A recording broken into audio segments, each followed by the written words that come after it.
Hello, my name is Delia. I'm 29 years old. Growing up in a small town in Ohio, my family was all I had. It was just my mom, my sister Hannah, and me.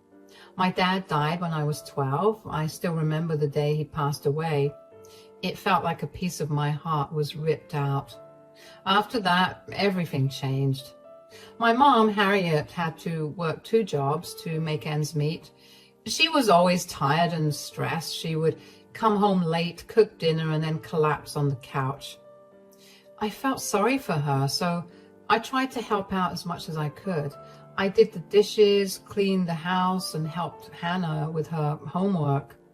But no matter how much I did, it was never enough for Mom. Mom relied on me a lot. She would always say I was the strong one and that she needed me to take care of things. It felt good to be trusted, but it also felt like a heavy weight on my shoulders. I didn't have time to play with friends or just be a kid. Hannah, my younger sister, was different. She was 4 years younger than me and the favorite child. Mom would do anything for her. Hannah got new clothes, toys, and all the attention. I was jealous, but I tried to push those feelings away.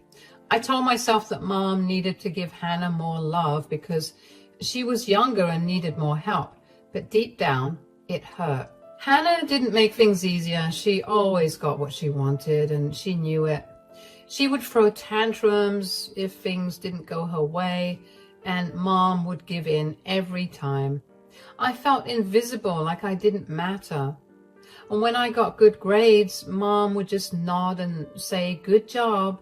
But when Hannah got a C on her test, Mom would hug her and say it was okay, and they would work on it together. As we grew older, the gap between us widened. I focused on my studies, hoping that getting good grades would make Mom proud of me. I got a scholarship to a university in New York City. All my hard work had finally paid off, and I was over the moon. This was my ticket out.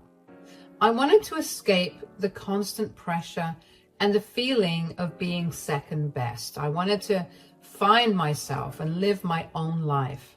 I couldn't wait to tell Mom and Hannah, but when I did, Mom didn't react like I expected. She was quiet at first, but then she got really upset. "Mom, guess what? I got a scholarship to a university in New York City. All my hard work finally paid off. I'm so excited." "Why do you want to go so far away? What about your family here?" "Mom, this is a great opportunity for me. I've always dreamed of going to college in New York. It's one of the best schools, and I worked so hard to get this scholarship." "You're just going to leave us after everything we've been through? What about Hannah? What about me? We need you here." "I'm not trying to abandon you. I just want to go to school and get a good education. It's not like I'm leaving forever. I'll come back and visit." "Visit? That's not enough. We need you here every day. You know how hard things are. I can't believe you would even think about leaving us." "I can still help from New York. I'll send money and I'll call every day, but I need to do this for myself. I want to build a future and make something of myself." "We sacrificed so much for you. I worked 2 jobs to put food on the table and keep a roof over our heads, and now you just want to leave us behind." "I know, Mom. I'm grateful for everything you've done. But this scholarship is a chance for me to achieve my dreams. I can't just let it go." "Dreams? What about our reality here? Your sister needs you. I need you. You can't just run off to New York and pretend like everything is fine here." "I'm not running away, Mom. I'm trying to make a better life for all of us. If I get a good job after college, I can help more, but I need to take this step." "I don't understand you. You're being selfish. You only care about yourself. What about Hannah? She looks up to you. What kind of example are you setting?" "I'm setting an example that it's okay to follow your dreams, even if it's hard. I want Hannah to know that she can do anything she sets her mind to. I love you both, but I can't stay here forever." Fine, do what you want, but don't expect us to be happy about it. You're leaving us when we need you the most. I'm not trying to hurt you, Mom. I just want a chance to live my life. Please try to understand. I don't want to talk about this anymore. Do what you want, Delia. But don't forget who you're leaving behind. I'll never forget, but I have to go. I hope someday you'll understand why. We'll see. That conversation stung. I hated how my mother only saw me moving away as me abandoning the family instead of me going out to not only be myself, but to also help my family out better. I mean, my mom herself has a degree, so I couldn't wrap my head around why she was not happy for me to move out and go to college. Did she want me to follow in her footsteps and struggle? After talking to a lot of my friends, a few of my teachers, and even my school's guidance counselor, I decided to not think about how my mother felt and just move to New York. When it came time to move, neither my mother nor Hannah bid me goodbye. They stayed locked up in their rooms. I was hurting so bad, but I still let it go. Moving to New York felt like a dream come true and a big adventure. I had always lived in our small town in Ohio where everyone knew everyone. In New York, everything was different. The city was huge and bustling with people from all over the world. I missed home, but I also felt free in a way I had never felt before. I didn't have to take care of anyone but myself. I could explore new places, meet new people, and study what I loved without feeling like I was letting anyone down. I got a job as a financial analyst and worked hard to build a life for myself. But as excited as I was, it was also hard. Mom and Hannah barely talked to me after I moved. It hurt to realize that they didn't seem to care about my new life or the things I was doing. I missed them, but I also felt like they resented me for leaving. Mom's anger didn't fade quickly. She would bring it up whenever we talked on the phone. She'd say things like, "You think you're too good for us now that you're in that big city," or "You're abandoning your family." It made me feel guilty, like I was doing something wrong by wanting to chase my own dreams. Our phone calls were tense.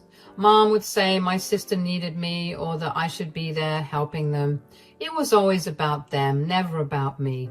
Hannah would sometimes call too. She would beg for money or whine about how hard her life was. I felt torn between my love for them and my need for independence. I tried to set boundaries, but it was hard. Every time I said no, the guilt would eat at me. I wondered if I was being selfish, but I also knew that I couldn't live my life for them. I had dreams and goals, and I deserved to pursue them. Despite all of this, being in New York was a turning point for me. I learned to stand on my own 2 feet. I got a job and started making friends who supported me. I realized that it was okay to want something different for myself, even if it meant Mom and Hannah weren't happy about it. In New York, I slowly started to heal. I made friends who supported me and understood my struggles. I found a therapist who helped me work through my feelings. I began to see that I was not responsible for my mom and sister's happiness. I could love them without losing myself. Of course, Mom and Hannah were not happy with me not prioritizing them, but that was not true. I did do my duties to them as a family, but I stopped catering to their every need. I worked 2 part-time jobs while I studied. I kept one of the pays for myself and the other I sent back home. I have no idea how I managed to do that, but what I do remember is having to deal with Mom's and Hannah's whining when I was dead exhausted. After I graduated from university, I managed to land a pretty good job. Nothing too glamorous, but enough to sustain myself, send a little money back home, and have enough in my savings. However, things between Mom, Hannah, and me only got worse. They couldn't understand why I wanted to stay in the city. Mom constantly brought up my fancy degree and how having that meant that I didn't think of them anymore. They kept telling me how they needed me at home, but conveniently, that was only the case when they needed money. Hannah always acted like she deserved everything and would add that I was never around when they needed me. It seemed like they thought that I owed them all something. Whenever I would bring up the fact that Hannah could start working so that she could provide for my mom and her, my mom would act like I just said the most heinous thing, while Hannah would throw a tantrum about being too tired always, which was usually only a result of her lazing around at home. Regardless, our arguments always came back to me sending them money and not being there with them. I tried to explain that I needed to make my own life, but they didn't want to hear it. In fact, the last big fight we had before the accident was about money. Delia, can I talk to you about something? Sure, what's up? I need a new car, and I was thinking you could help me out with some of your savings. It would mean a lot to me. I know having a car is important, but I've been saving that money for a long time. I have my own expenses and plans. I can't just give it away. But you have a good job in New York. You make a lot more money than we do. It's not fair that you get to have everything and I don't. It's not about fairness. I worked really hard to get where I am. I have responsibilities too. It's not like I'm swimming in money. You're being selfish. You don't even care about us back home. You just want to live your fancy life in the city while we struggle here. Delia, your sister's right. You should help her out. You know how hard things have been for us. It wouldn't hurt you to share some of what you have. Mom, I've been helping you as much as I can. I send money when I can, but I can't just give away all my savings. I have my own life to take care of too. You're so selfish. You think you're better than us just because you moved to New York? We need you here, and you're just ignoring us. Hannah, it's not about thinking I'm better. I just have my own dreams and goals. I can't give up everything I've worked for. We sacrificed a lot for you to get where you are. You owe it to us to help your sister. You can't just turn your back on us now. I appreciate everything you've done, but I can't keep giving up my own life. I need to take care of myself too. See, Mom, she doesn't care about us at all. She just wants to live her own life and leave us behind. That's not true. I do care about you, but I can't keep sacrificing everything for you. I need to live my own life too. You don't care about what we're going through. You're just thinking about yourself. I'm trying to balance both. I've done my best to support you, but I can't give up everything I've worked for. You're just making excuses. You don't care about us at all. You're always in the way of us having a better life. Why is it so hard for you to just give us what we want? Mom has always given you more than she let herself have. You know what, Hannah? Maybe I am in your way. Maybe it's better if I just stay out of it and let you figure things out on your own. How can you say that? We need you here. I'm sorry, but I can't keep feeling guilty for wanting to live my own life. I need to do what's right for me too. Fine, go live your perfect life in New York. We don't need you.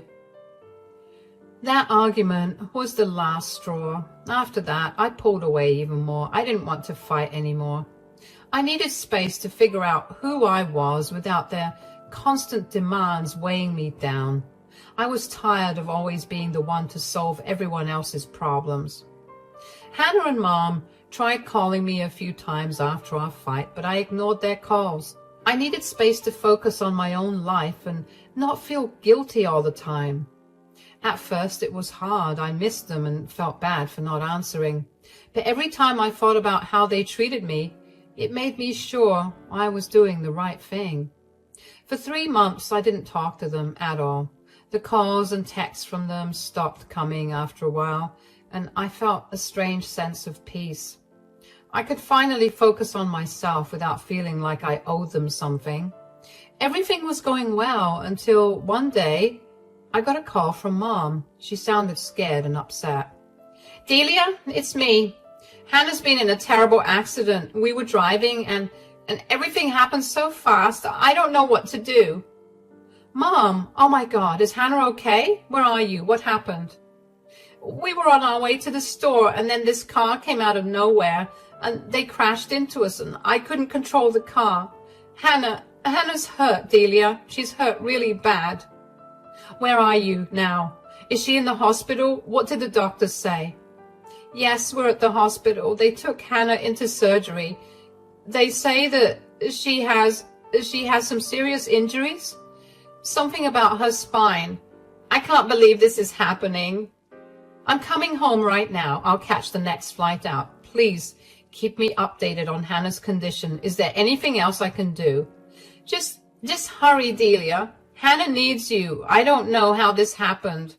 One minute we were driving and the next, please hurry. I'm booking my ticket now, Mom. I'll be there as soon as I can. Stay strong, okay? We'll get through this together. I'm trying. I really am. I'm so scared. Hannah's in so much pain. I should have been more careful. I should have protected her.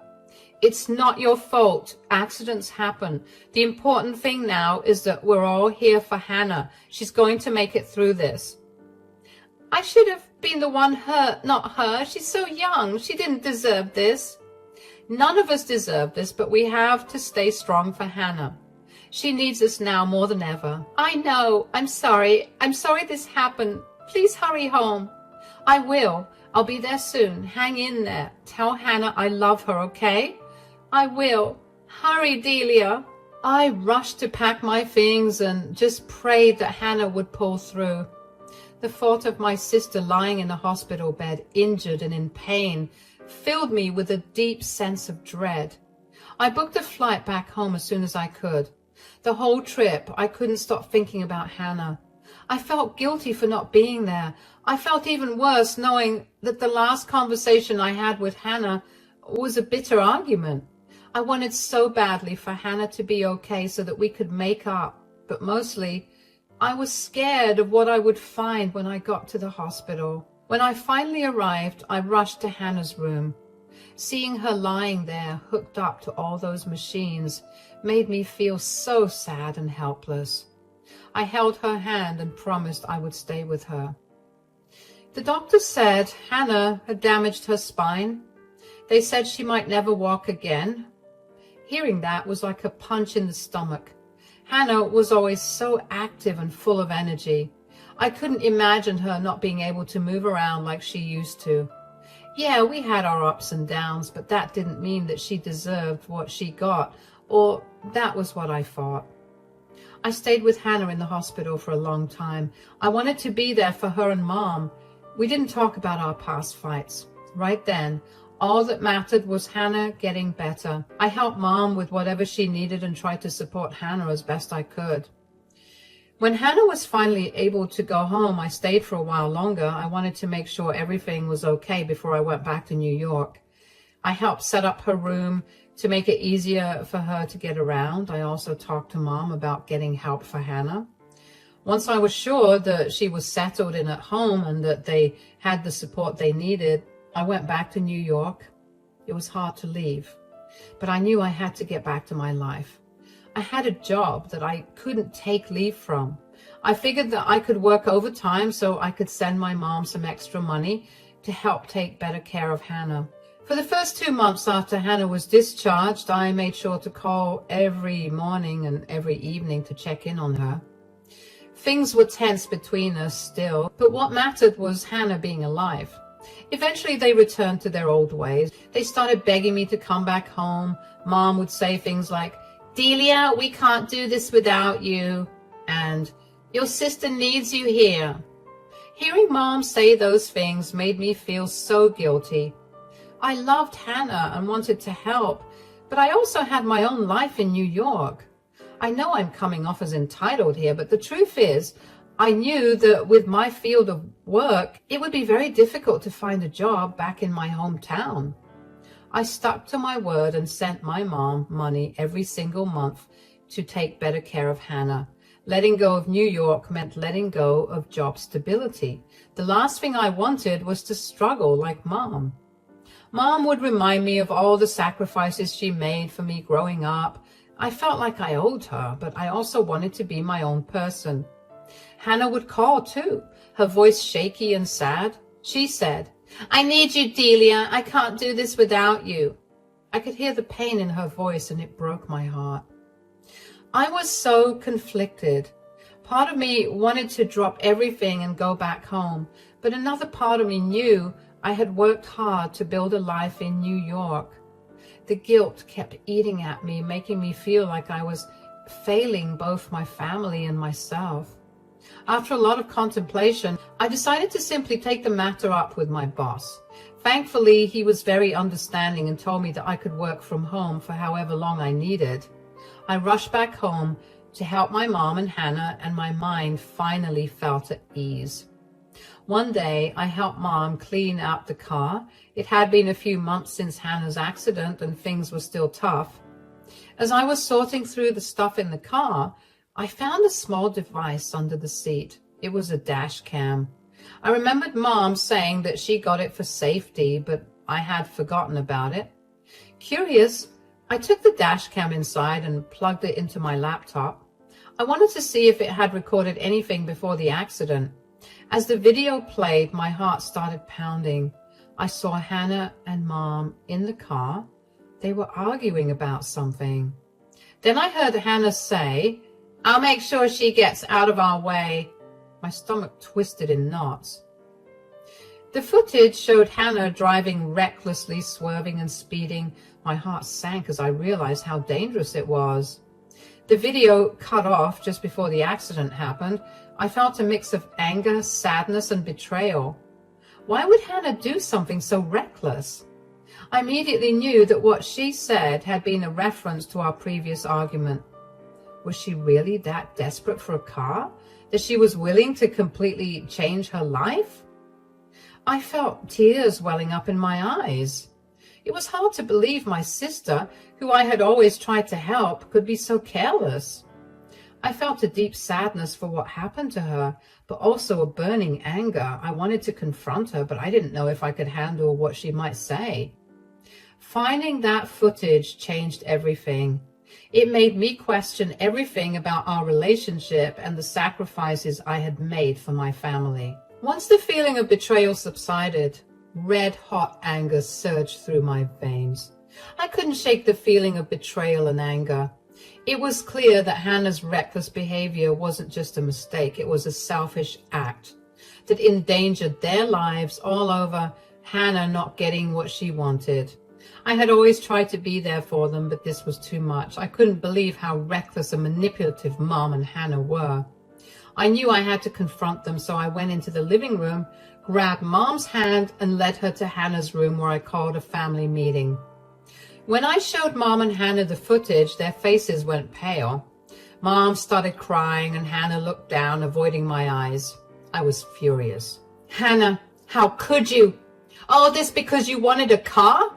You don't understand. Hannah was just upset. She didn't mean for this to happen. I can't believe you're trying to justify this. Hannah, you were reckless and selfish. You put yours and Mom's life at risk." "I'm sorry. I didn't mean things to turn out like this. I'm really sorry." "Sorry isn't enough. You could have killed yourselves. How could you be so careless over something so trivial? I just wanted to have a car like my friends. I didn't think it would end like this." "Mom, you always defend her, no matter what she does. I can't live in a place where I'm not safe." "Safe? What on earth are you going on about?" Hannah was willing to not only risk her life, but she was also willing to mess with other people's lives. And you, Mom, are willing to defend anything she does. She's lucky only she got hurt. If somebody else did, she'd be thrown in prison. I have to go. I can't trust either of you anymore." "You can't leave us right now?